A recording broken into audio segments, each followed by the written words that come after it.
하나님께서 이 저녁에 우리에게 베푸시는 말씀은 마태복음 6장 13절과 열왕기상 3장 28절입니다. 차례로 받들어 읽습니다. 우리를 시험에 들게 하지 마시옵고 다만 악에서 구하시옵소서. 나라와 권세와 영광이 아버지께 영원히 있사옵니다. 아멘.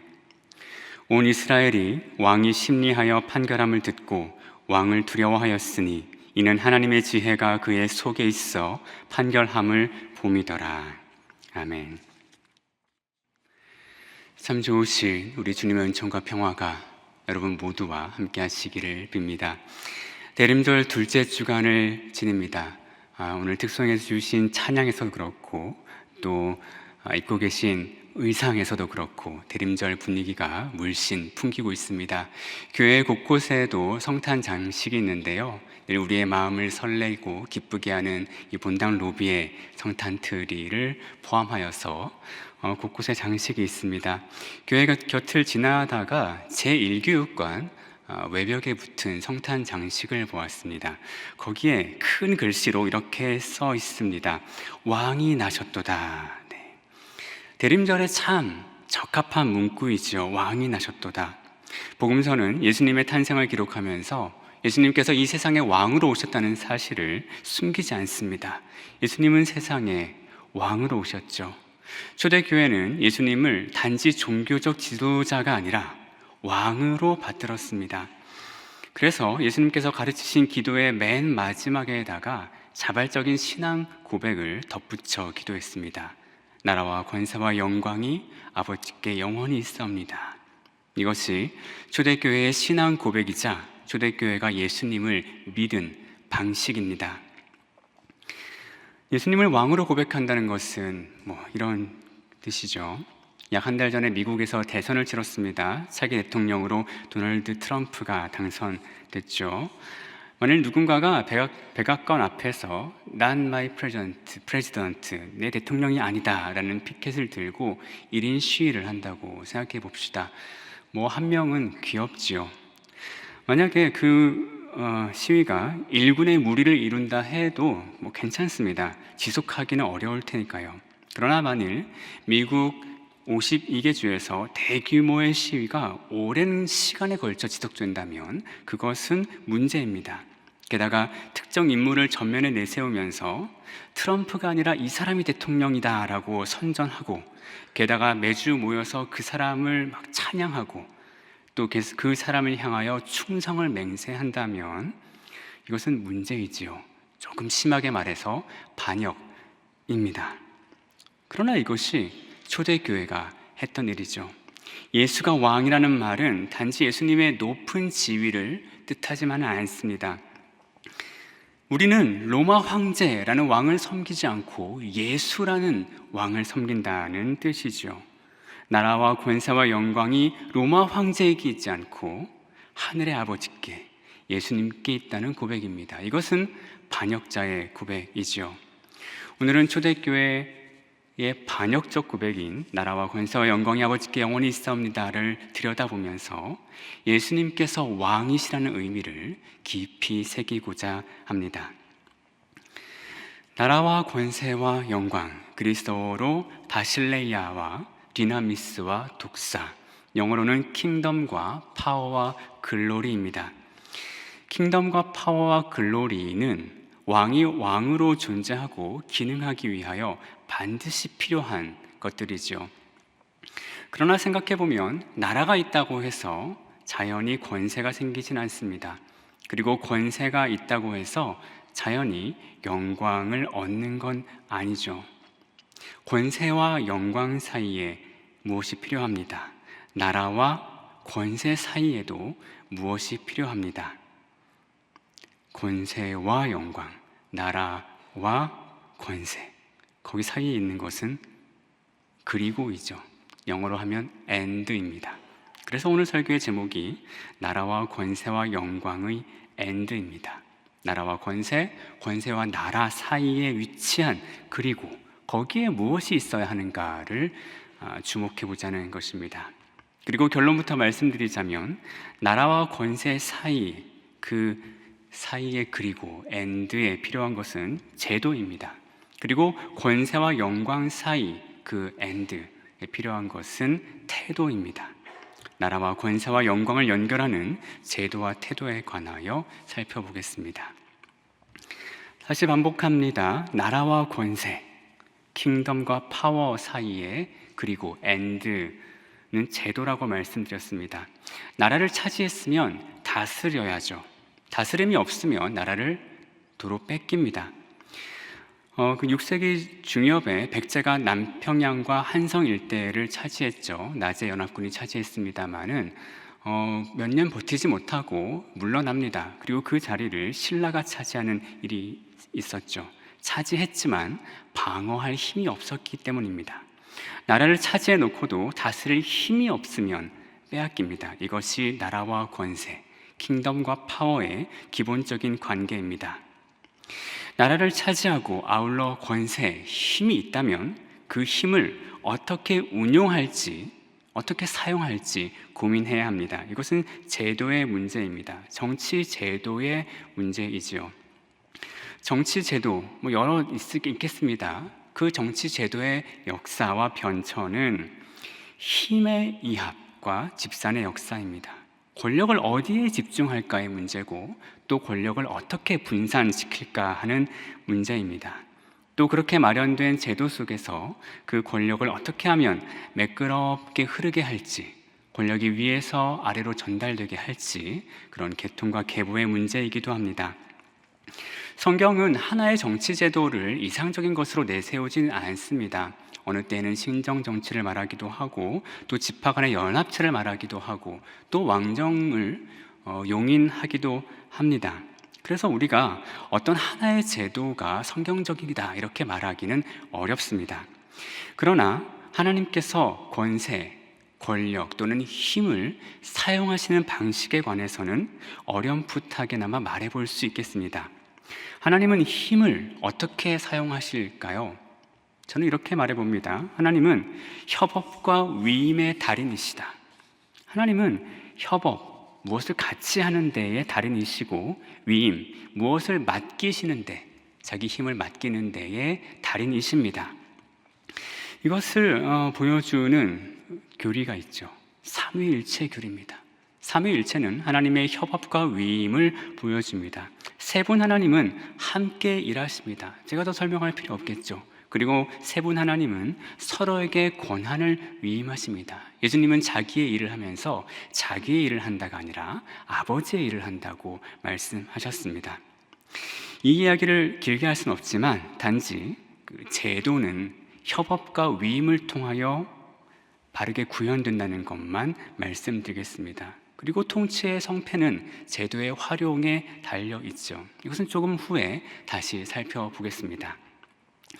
자, 나라와 권세 사이 그 엔드의 제도가 있었다면 권세와 영광 그 사이 그리고에는 태도가 필요하다고 말씀드렸습니다. 어떤 군주는 힘도 있고 백성의 찬사도 받습니다. 반면 어떤 군주는 힘 혹은 권한은 있는데 백성의 질타를 받습니다. 물론 그 백성의 질타는 왕의 귀에 전달되지 않을 수 있어요. 언제나 그렇듯 백성의 질타는 소리 없는 방식으로 떠들기 때문입니다. 그렇다면 권세가 영광으로 이어지지 못할 수 있다는 뜻입니다. 권세를 가지고 있지만 그 권세가 자동적으로 영광을 보장하지 못합니다.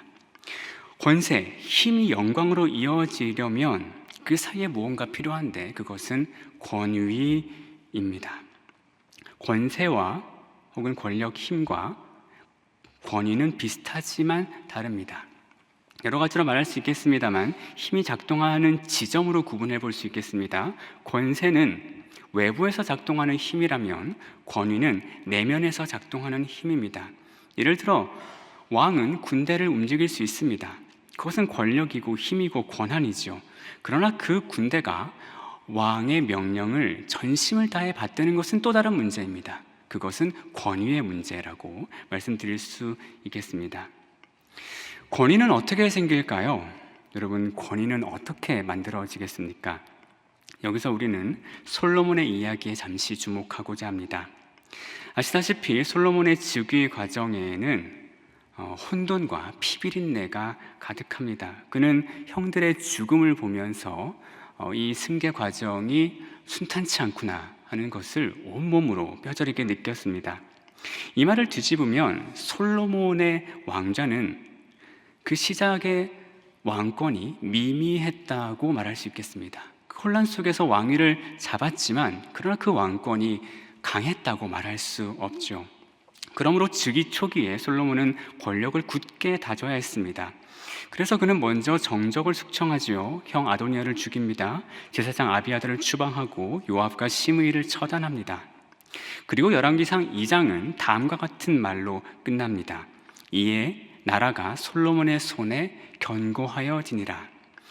세번역 성경은 이것을 의역하여서 이렇게 번역했습니다. 솔로몬은 권력을 완전히 장악하였다. 이것이 즉위 초기에 솔로몬이 한 일입니다. 그리고 이어지는 열왕기상 3장은 다음과 같은 구절로 시작합니다. 솔로몬이 애굽의 왕 바로와 더불어 혼인 관계를 맺어 그의 딸을 맞이하고 다윗성에 데려다가 두고. 나라 안으로 정적을 숙청한 솔로몬은 이제 나라 밖으로 혼인을 통해 외세를 포섭하여 왕권을 다지려 합니다. 그리고 이어서 솔로몬은 이제 백성들의 마음을 사로잡아야 할 필요가 있어요. 종교를 통하여 백성의 마음을 하나로 규합하고자 합니다. 기브온 산당에 올라가 엄청난 규모로 제사를 지내죠. 이것은 솔로몬 개인으로서의 제사가 아니라 왕으로서의 제사입니다. 솔로몬이 하나님께 압도적인 양의 제사를 드렸다는 소식은 온 나라에 빠르게 퍼졌을 테고, 솔로몬이 하나님께 충성한다는 그것은 백성의 마음을 하나로 모으기에 적절한 메시지였겠죠. 그리고 그 자리에서 아시다시피 솔로몬은 하나님께 듣는 마음을 구했습니다. 그리고 솔로몬의 간구가 하나님의 마음에 흡족했습니다. 솔로몬은 지혜와 더불어 부귀와 영광을 약속받죠. 그리고 이어지는 이야기가 여러분 너무나 잘 알고 계시는 솔로몬의 재판입니다. 성경의 표현 그대로 말하자면 창기 두 사람이 왕에게 와서 이 아이의 엄마를 가려달라고 청합니다. 제가 솔로몬 재판 이야기는 반복하지 않아도 여러분 잘 알고 계시리라 생각합니다. 그런데 이 재판 이야기를 조금 들여다보면 이 이야기는 놀랍습니다. 놀라워요. 이 이야기에서는 통상 문제 삼아야 할 세 가지를 문제 삼지 않습니다. 제가 각 절을 세번역으로 읽으면서 설명해 보겠습니다. 먼저 3장 16절 이렇게 되어 있습니다. 하루는 창녀 두 사람이 왕에게 와서 그 앞에 섰다. 이제나 그제나 창기라는 인물은 그 사회의 밑바닥 인생이죠. 가장 밑바닥 인생으로 취급받는 부류입니다. 그런데 그 사회의 가장 하층에 있는 사람이 가장 상층에 있는 왕에게 와서 뵙기를 청했습니다. 그런데 아무도 그들의 신분을 문제 삼지 않았어요. 임금님, 이런 사람들 굳이 직접 만나실 필요 없습니다. 이렇게 아무도 신분을 문제 삼지 않았습니다. 3장 19절에 이렇게 되어 있습니다. 그런데 저 여자가 잠을 자다가 그만 잘못하여 자기의 아이를 깔아뭉개었으므로 그 아들은 그날 밤에 죽었습니다. 창기의 실수로 사생아가 죽었습니다. 근데 이 사안이 왕이 다룰 만한 것인가요? 이 사안이 왕이 다룰 만한 그런 크기의 것입니까? 그렇지 않습니다. 그러나 그 앞에서 아무도 이 사안을 문제 삼지 않습니다. 22절에 이렇게 되어 있습니다. 그들은 이렇게 왕 앞에서 다투었다. 두 여인은 아이의 엄마를 자처하면서 왕 앞에서 싸웁니다. 여러분, 아이를 두고 싸우는 엄마의 싸움이 고상했을까요? 그렇지 않습니다. 또 그 밑바닥에서 사는 그들이 품위를 지키면서 싸우지 않았다고 보는 편이 일반적이겠습니다. 악에 바친 두 여인은 소리를 쳤을 수 있습니다. 그리고 정제되지 않은 거칠고 거친 밑바닥의 언어를 사용했을 수 있겠죠.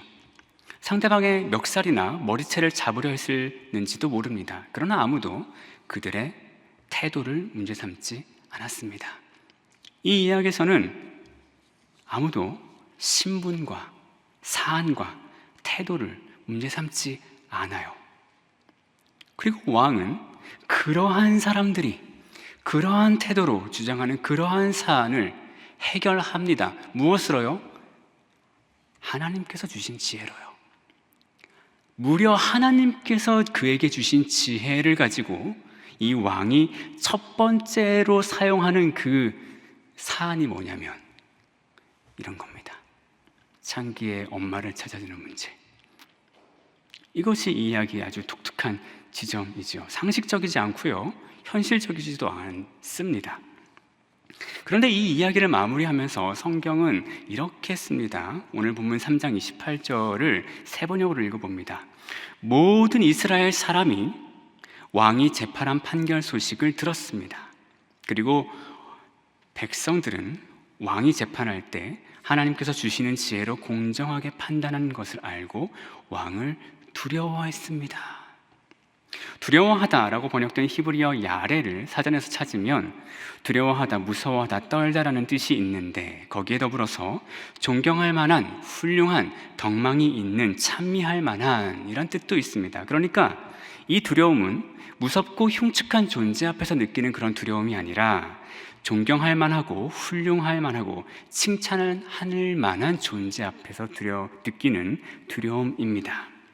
백성은 솔로몬을 존경하면서 두려워했습니다. 이것이 가장 좋은 의미에서의 권위입니다.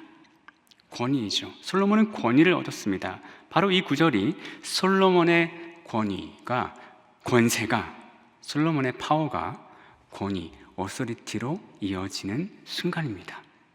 그리고 그것은 바로 영광으로 이어지죠. 백성은 솔로몬을 칭송했고 솔로몬은 영광을 얻습니다. 이 이야기를 열왕기상 10장과 비교하면 이 메시지가 더욱 분명해지는데요. 솔로몬의 이야기는 커다란 대꾸를 이룹니다. 앞쪽 이야기와 뒤쪽 이야기가 상응합니다. 솔로몬 재판과 상응하는 단락은 스바 여왕의 방문입니다. 스바 여왕은 솔로몬을 방문하여 그의 지혜와 부귀를 확인하지요. 이것은 분명 영광스러운 일입니다. 그러나 10장 본문에는 스바 여왕이 솔로몬을 두려워했다거나 솔로몬에게 영광을 돌렸다는 말이 없습니다. 오히려 스바 여왕은 솔로몬을 왕위에 세우신 하나님을 찬양하죠. 이 장면의 기록 방식은 기술적으로 상당하다고 말할 수 있습니다. 권세는 상승했으나 그 이전보다 훨씬 힘은 강력해졌지만 권위는 하강한 솔로몬의 현실을 절묘하게 보여주고 있습니다. 이것이 열왕기가 말하는 왕의 덕목입니다. 다시 말해볼까요? 열왕기는 이렇게 말하죠. 솔로몬은 왕권을 강화하기 위해서 정적을 숙청하고 외세를 포섭합니다. 그것도 효과가 있었습니다.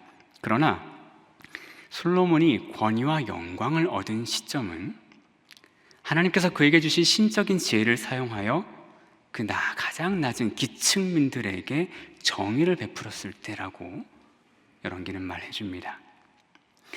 그럼 여러분, 여기서 솔로몬 왕궁의 그 제도는 어떻게 움직였기에 솔로몬의 영광에 기여하는 방식으로 작동했을까요? 말씀드렸습니다만 솔로몬의 재판에서는 일반적인 왕궁에서라면 문제 삼지 않을 만한 것을, 문제 삼을 만한 것을 문제 삼지 않았습니다. 사안, 태도, 신분을 문제 삼지 않았죠. 어떻게 그럴 수 있었을까요? 어떻게 창녀 두 사람이 왕의 앞으로 오기까지 아무도 저지하지 않을 수 있었을까요? 왕의 명령이 있었겠죠. 왕의 명령이 그것도 정확하고 확실했기 때문입니다. 왕이 그냥 늘 지나가는 말로 허허허 나는 가난한 사람에게 관심이 많아요. 허허허 나는 사회적 약자에게 자비를 베풀 거예요. 이런 정도로는 작동하지 않습니다. 누구라도 그 나라가 정한 적법한 절차를 따르기만 하면 왕의 앞에 나갈 수 있다는 이 사실이 분명해야 합니다.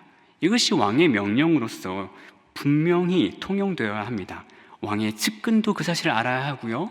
왕궁의 가장 말단에 있는 설령 문직이라 하더라도 그 왕의 명령과 의중을 정확하게 알고 있어야 합니다. 그래야 왕이 의도하는 바가 그 제도를 통하여 작동합니다. 명령은 두루뭉술하고 미지근하면 안 되죠. 다르게 말해 보겠습니다. 왕은 말과 뉘앙스를 일치시켜야 합니다. 왕이 말로는 가난한 사람을 위한다면서 정작 그 신하가 가난한 사람의 송사를 왕 앞에 가져왔을 때 그 찰나의 순간이라도 불편한 기색을 들키면 안 됩니다. 신하는 왕의 의중을 귀신같이 알아차립니다. 예를 들어 회사에서 상사가 아유 편하게 해 라고 하지만 편하게 하는 순간 그 얼굴 근육이 미세하게 떨리거나 혹은 농담이라도 요새 젊은 사람들은 좀 다르네 이렇게 말하기라도 한다면 절대로 편하게 하지 않죠. 그때부터 부하 직원은 상사의 말이 아니라 상사의 뉘앙스를 따르게 됩니다. 명령이란 이런 겁니다. 말과 뉘앙스가 정확하게 일치해야 하죠. 이 두 가지를 합쳐봅니다. 솔로몬의 초기 통치는 제도와 태도의 승리였습니다. 나라를 차지한 솔로몬은 바람직한 제도를 통하여서 자기의 힘을 가장 적절하게 사용합니다. 그래서 나라를 다스릴 수 있게 되었어요. 또 그 힘을 힘 있는 사람들만 위해서 사용하지 않고 그 사회의 밑바닥 인생들을 귀하게 여깁니다. 그래서 그것은 솔로몬의 영광으로 이어졌죠. 이러한 태도가 솔로몬의 나라를 굳건하게 했고 솔로몬에게 영광을 가져다 주었습니다. 오늘 설교의 시작을 예수님은 왕이시라는 말로 시작했습니다. 우리가 믿고 섬기는 예수님, 어떤 왕이신가요? 예수님은 어떤 왕입니까? 복음서에서 예수님은 정치적 메시아를 기대하는 제자 무리의 그 바람을 판판히 무너뜨리십니다. 여러분 잘 아시죠? 야고보와 요한의 어머니가 예수님께 와서 한 자리 청했습니다. 내 아들을 하나는 오른쪽 왼쪽에 앉혀주십시오. 제자들은 분개했죠. 그때 예수님께서 차분하고 단호하게 이렇게 말씀하십니다. 너희가 아는 대로 이방 민족들의 통치자들은 백성을 마구 내리누르고 고관들은 백성에게 세도를 부린다. 그러나 너희끼리는 그렇게 해서는 안 된다.